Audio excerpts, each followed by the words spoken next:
Assalamualaikum warahmatullahi wabarakatuh. Halo teman-teman, selamat pagi.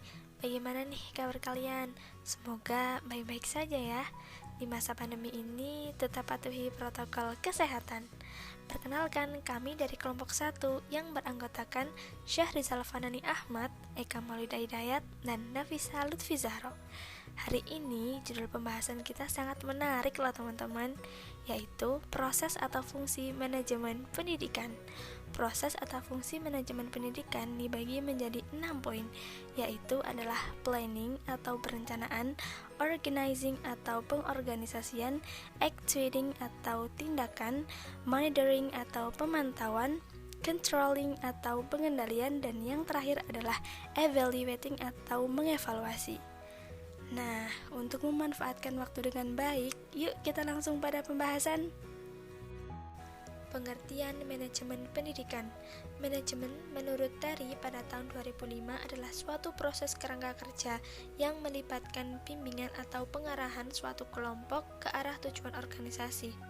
Sedangkan pendidikan menurut Undang-Undang Nomor 20 Tahun 2003 adalah usaha dasar dan terencana untuk mewujudkan suasana belajar dan proses pembelajaran agar peserta didik secara aktif mengembangkan potensi diri untuk memiliki kekuatan spiritual keagamaan, pengendalian diri, kepribadian, kecerdasan, serta keterampilan yang diperlukan dirinya di masyarakat dan negara. Atas pengertian dua hal tersebut, dapat ditarik kesimpulan bahwa manajemen pendidikan adalah proses yang perlu diterapkan dalam dunia pendidikan agar tujuan pendidikan bisa tercapai. Proses atau fungsi manajemen pendidikan yang pertama adalah planning atau perencanaan. Profesor George R.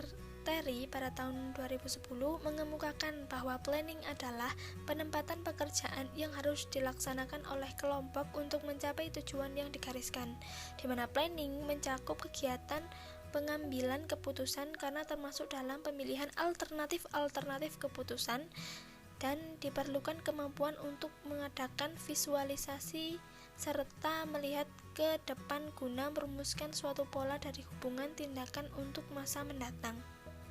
Selain itu, planning memiliki tujuan perencanaan, di mana yang pertama adalah untuk memberikan pengarahan baik untuk manajer maupun karyawan non-manajerial, yang kedua adalah untuk mengurangi ketidakpastian, yang ketiga adalah untuk meminimalisasi pemborosan, yang terakhir adalah untuk menetapkan tujuan dan standar yang digunakan dalam fungsi selanjutnya.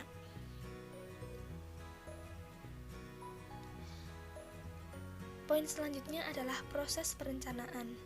Proses perencanaan berisi langkah-langkah berikut. Yang pertama adalah menentukan tujuan perencanaan, yang kedua adalah menentukan tindakan untuk mencapai tujuan, yang ketiga adalah mengembangkan dasar pemikiran kondisi mendatang, yang keempat mengidentifikasi cara untuk mencapai tujuan, dan yang terakhir adalah mengimplementasi rencana tindakan dan mengevaluasi hasilnya. Selanjutnya adalah elemen perencanaan.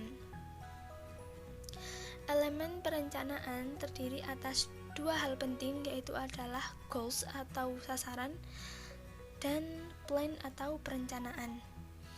Sasaran itu sendiri adalah hal yang ingin dicapai oleh individu, kelompok, atau seluruh organisasi. Sasaran sering pula disebut tujuan.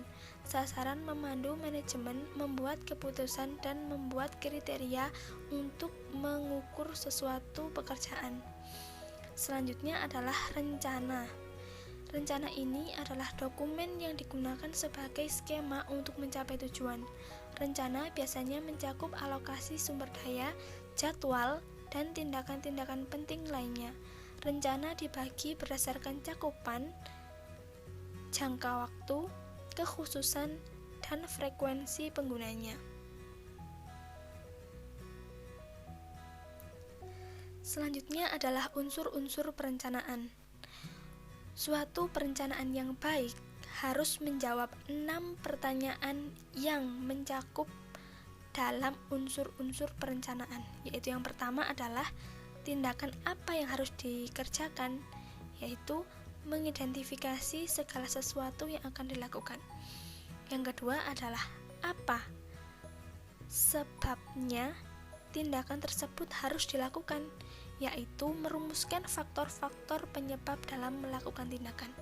Yang ketiga adalah tindakan tersebut dilakukan atau di mana tindakan tersebut dilakukan, yaitu menentukan tempat atau lokasi. Yang selanjutnya adalah kapan tindakan tersebut akan dilakukan, yaitu menentukan waktu pelaksanaan tindakan. Yang kelima adalah siapa yang akan melakukan tindakan tersebut, yaitu menentukan pelaku yang akan melakukan tindakan. Dan yang terakhir adalah bagaimana cara melaksanakan tindakan tersebut, yaitu menentukan metode pelaksanaan tindakan. Yang selanjutnya adalah dasar perencanaan yang baik. Dasar-dasar perencanaan yang baik meliputi yang pertama adalah frame setting atau proses pembuatan asumsi-asumsi tentang apa yang akan terjadi pada masa yang akan datang. Yang kedua adalah penggunaan skenario, meliputi penentuan beberapa alternatif skenario masa yang akan datang atau peristiwa yang mungkin terjadi. Benchmarking. Yang ketiga, pembanding eksternal untuk mengevaluasi secara lebih baik suatu arus kinerja dan menentukan kemungkinan tindakan yang dilakukan untuk masa yang akan datang. Yang keempat adalah partisipan dan keterlibatan. Yang dimaksudkan di sini adalah perencanaan semua orang yang mungkin akan mempengaruhi hasil dari perencanaan dan akan membantu mengimplementasikan perencanaan tersebut. Dan yang terakhir adalah penggunaan staf perencana, yang dimana bertanggung jawab dalam mengembangkan dan mengkoordinasi sistem perencanaan untuk organisasi secara keseluruhan atau untuk salah satu komponen perencanaan utama. Yang selanjutnya adalah tipe-tipe perencanaan yang mencakup 6 poin penting. Di antaranya adalah perencanaan jangka panjang, di mana jangka waktu yang diperlukan atau yang dibutuhkan adalah 5 tahun atau lebih. Yang kedua adalah jangka pendek. Jangka pendek ini kurun waktunya adalah 1 sampai dengan 2 tahun. Yang ketiga adalah perencanaan strategi, yaitu kebutuhan jangka panjang dan menentukan komprehensif yang telah diarahkan. Yang keempat adalah perencanaan operasional, yaitu adalah kebutuhan apa saja yang harus dilakukan untuk mengimplementasikan perencanaan strategi untuk mencapai tujuan strategi tersebut. Yang kelima adalah perencanaan tetap, di mana digunakan untuk kegiatan yang terjadi berulang kali atau terus-menerus. Dan yang terakhir adalah perencanaan sekali pakai, digunakan hanya sekali untuk situasi yang unik. Proses atau fungsi manajemen pendidikan yang kedua adalah organizing atau pengorganisasian. Organizing sendiri berasal dari bahasa Yunani organon yang berarti alat, yaitu proses pengelompokan kegiatan untuk mencapai tujuan penugasan setiap kelompok kepada seorang manajer. Hal tersebut disampaikan oleh Terry dan Rowe pada tahun 2010. Pengorganisasian dilakukan untuk menghimpun atau mengatur semua sumber-sumber yang diperlukan, termasuk manusia, sehingga pekerja yang dikehendaki dapat melaksanakan tugasnya dengan berhasil. Bahasan selanjutnya adalah ciri-ciri organisasi, di mana ciri-ciri organisasi memiliki 4 poin penting. Yang pertama adalah mempunyai tujuan dan sasaran. Yang kedua adalah mempunyai keterikatan format dan tata tertib yang harus ditaati. Yang ketiga adalah adanya kerjasama dari sekelompok orang. Dan yang terakhir atau yang keempat, mempunyai koordinasi tugas dan wewenang. Komponen-komponen organisasi. Komponen-komponen organisasi memiliki 4 cakupan, Yang pertama adalah work atau pekerjaan adalah fungsi yang harus dilaksanakan berasal dari sasaran-sasaran yang telah ditetapkan.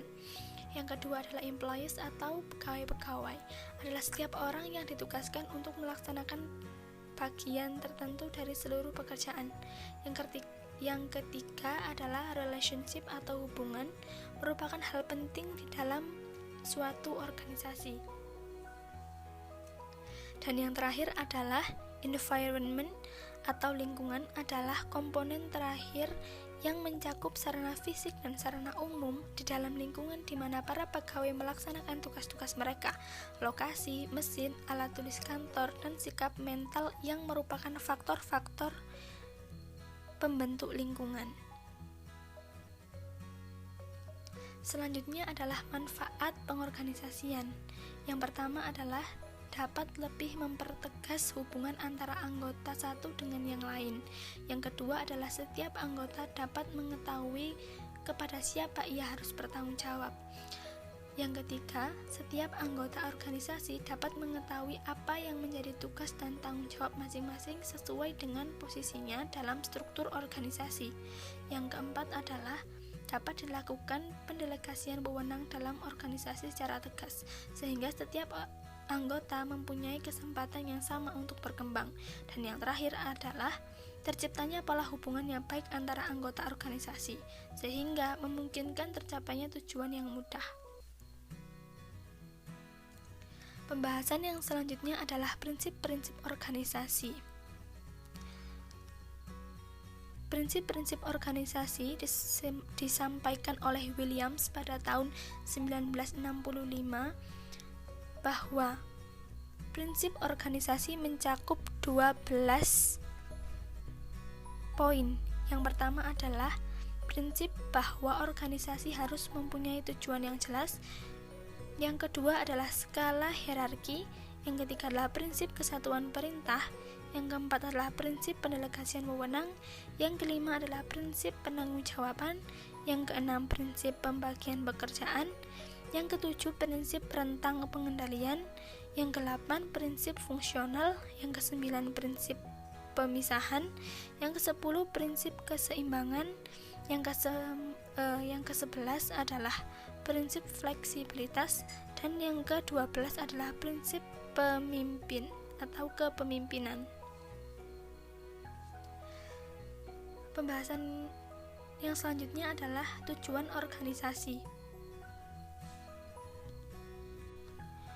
Tujuan organisasi merupakan pernyataan tentang keadaan atau situasi yang tidak terdapat sekarang, tetapi dimaksudkan untuk dicapai pada waktu yang akan datang.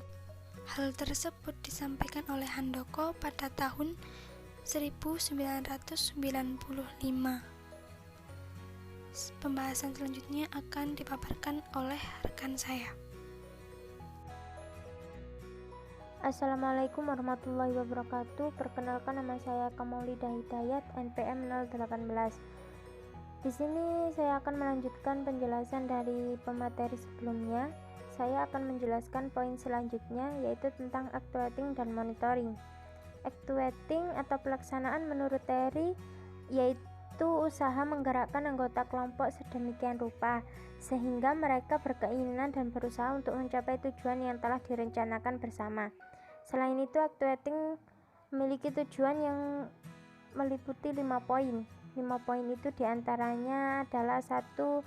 Menciptakan kerjasama yang efektif. Yang kedua, mengembangkan keterampilan kelompok. Yang ketiga, menumbuhkan rasa menyukai pekerjaan. Yang keempat, mengusahakan suasana kerja yang meningkatkan motivasi staf atau kelompok.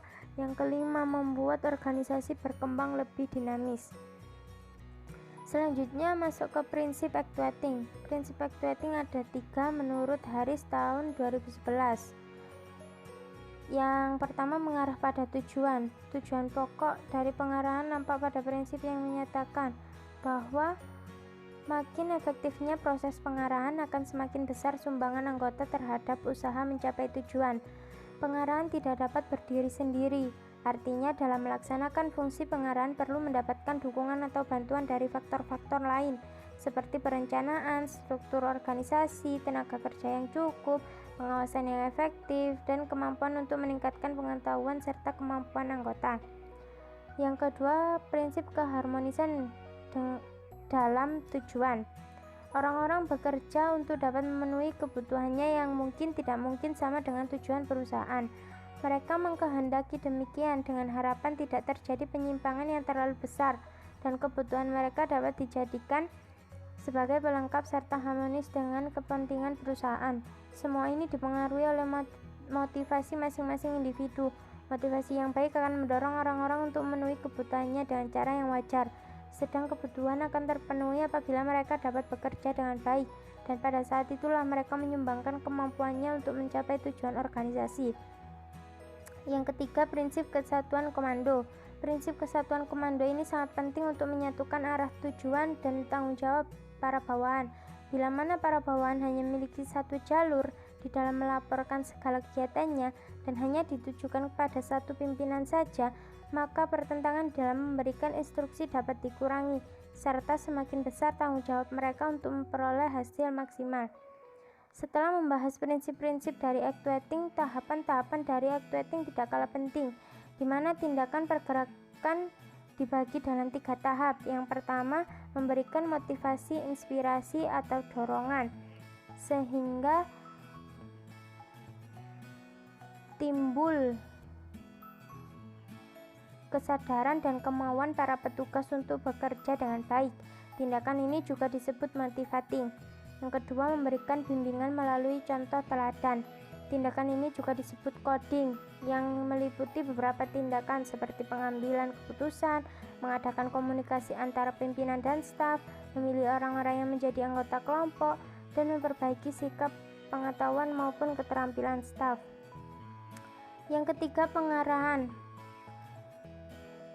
atau memberikan petunjuk dengan baik. Segala saran-saran atau instruksi kepada staf dalam pelaksanaan tugas harus diberikan dengan jelas agar terlaksana dengan baik, terarah kepada tujuan yang ditetapkan. Selanjutnya kita masuk pada poin monitoring atau pemantauan. Monitoring sebagai suatu proses mengukur, mencatat, mengumpulkan, memproses, dan mengkomunikasikan informasi untuk membantu pengambilan keputusan manajemen program atau proyek. Fungsi monitoring ada 4. Yang pertama, ketaatan. Monitoring menentukan apakah tindakan administrator, staf, dan semua yang terlibat mengikuti standar dan prosedur yang telah ditetapkan. Yang kedua, pemeriksaan atau auditing. Monitoring menetapkan apakah sumber dan layanan yang diperuntukkan bagi pihak tertentu atau target telah mencapai mereka. Yang ketiga, laporan. Monitoring menghasilkan informasi yang membantu atau menghitung hasil perubahan sosial dan masyarakat sebagai akibat implementasi kebijaksanaan sesudah periode waktu tertentu. Yang keempat, penjelasan atau explanation.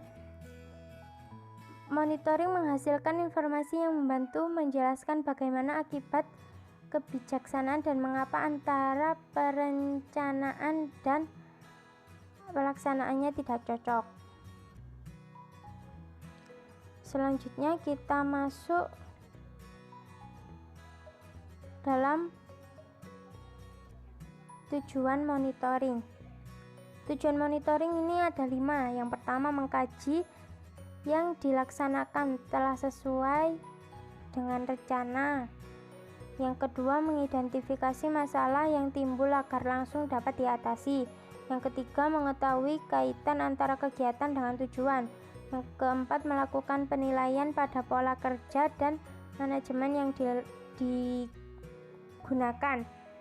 Yang kelima, menyesuaikan kegiatan dengan lingkungan yang berubah. Tahapan proses monitoring ini ada 3. Yang pertama, menetapkan standar pelaksanaan. Kedua, pengukuran pelaksanaan, dan ketiga, menentukan kesenjangan atau deviasi antara pelaksanaan dengan standar dan rencana. Kemudian kita masuk kepada prinsip-prinsip monitoring. Prinsip-prinsip monitoring ini ada 7. Yang pertama dilakukan secara terus-menerus. Yang kedua, menjadi umpan balik bagi perbaikan program kegiatan organisasi. Yang ketiga, memberi manfaat baik terhadap organisasi maupun pengguna produk atau layanan. Yang keempat, dapat memotivasi staf dan sumber daya lainnya untuk berprestasi. Yang kelima, berorientasi pada peraturan yang berlaku. Keenam, objektif. Dan yang terakhir, berorientasi pada tujuan program. Dan yang terakhir ini hal yang perlu dimonitori. Ada dua hal yang perlu dimonitori, yaitu satu, perkembangan atau proses dari suatu kegiatan, dan yang kedua, hasil dicapai dari pelaksanaan kegiatan tersebut. Sekian penjelasan saya tentang actuating dan monitoring. Poin selanjutnya akan dijelaskan pemateri selanjutnya. Terima kasih. Assalamualaikum warahmatullahi wabarakatuh. Assalamualaikum warahmatullahi wabarakatuh. Saya Syarizal Fanani Ahmad. Saya akan melanjutkan penjelasan dari teman-teman saya tadi. Sebelumnya sudah dijelaskan tentang planning, organizing, actuating, dan monitoring.